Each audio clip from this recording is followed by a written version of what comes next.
So, what really makes a library great these days? Is it just about having tons of books on the shelves? Or is there something more to it? Well, we're going to dig into this really cool study that tried to figure that out by giving university libraries an actual report card. Let's find out what kind of grades they pulled. Seriously, think about it for a second. We've got pretty much all the information in the world right here on our phones. So, what makes a library, well, good anymore? Is it the books, the Wi-Fi, a quiet place to study? It's a tough question, right? But believe it or not, researchers are trying to crack it using cold, hard data.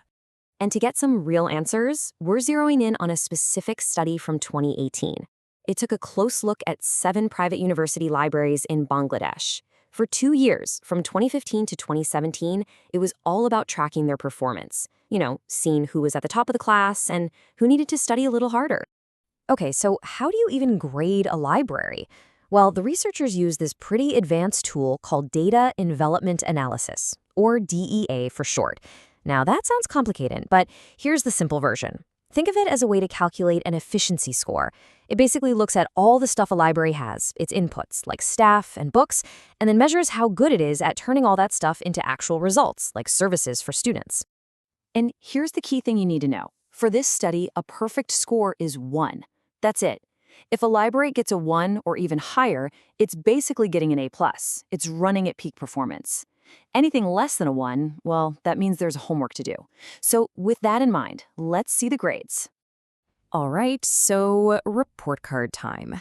How did these 7 university libraries actually do? Let me tell you, the results were pretty surprising. Okay, check this out. This chart tells the whole story. You can see each university has 2 bars, right? The first is for 2015-16, and the second is for the next year. And wow, just look at how low some of those first bars are. I mean, Boston started at a teeny tiny 0.007. But then, look at what happens in just 1 year. That same library shot up to 0.857. We're talking a huge, massive leap in efficiency across the board. And in the middle of all this improvement, 2 libraries just knocked it out of the park. They actually hit that A+ score.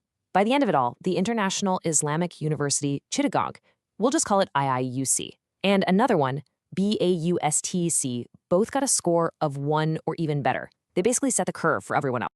And this number right here, this really sums up the whole trend. The average score for all 7 libraries just skyrocketed. It went from a pretty dismal 0.099 all the way up to 0.922 in just 2 years. The whole sector was changing, and fast. So the big question is, why? What was behind this incredible turnaround? So let's peel back the layers here. The study didn't just hand out grades and call it a day. Nope, it figured out the secret sauce, the key ingredients that separate an A+ library from one that's, just trying to get by. What the researchers found was that it all pretty much boiled down to 4 key things, 4 main inputs. You could almost call it a winning formula. It's about your people, your books and ebooks, the tech you've got, and simply how many hours you're actually open. First up, people power. So one of the star performers, IIUC, had 32 staff members. Make sense, right? Now, compare that to a lower scoring library, BAUS, which only had 3. But, and this is where it gets really interesting, the other A+ library, BAUSC, they'd only had 2 people on staff. 2! Which just goes to show it's not just about how many people you have, it's about how well you use them. This is like a tale of 2 libraries, really. To see what a difference resources make, just look at this side by side. On one hand, you've got IIUC, a top performer. On the other, BASTS, a lower performer. Check out the book numbers. IIUC had almost half of all the books from all 7 libraries combined. BASTS, just 4%. When you add that to the difference in staff, yeah, you can see a pretty massive resource gap.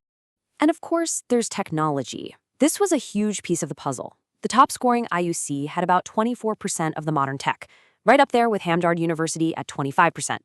So where does that leave our lower performer, BASS? All the way down at 1%. It's pretty clear, right? In this day and age, you've got to invest in tech to be efficient. Last but not least, let's talk about time. Because really, access is everything. The best libraries were just open more. A lot more. Eastern University was open for more than 6,000 minutes a week. Our A+ library, IIUC, was over 5,000. And Baust, only 2,400 minutes. That's less than half the time.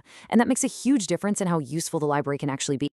Okay, so we've seen the grades, and we've peeked behind the curtain to see what makes these libraries tick. So what's the big lesson here? What does all this tell us about building the library of tomorrow? So let's boil it all down. What are the main takeaways? First off, huge improvements can happen, and they can happen fast. Second, and this is a big one, it's not always about having the most stuff. It's about using what you've got effectively. I mean, just think about that A-plus library with only 2 people on staff. Third, the best libraries are now like a blueprint for everyone else. And finally, even with all this awesome growth, there's still room to improve and hit that perfect A+. The researchers basically said it themselves. They concluded that these 2 top libraries set the benchmark. They're the model that shows other libraries what's possible. They really did create a roadmap for getting better. So that brings it all back around to you. Now that you've seen what it takes to get an A+, what do you think makes a library truly great today? If you had to give your own local or university library a report card, what would be its winning formula? I'd love to hear your thoughts.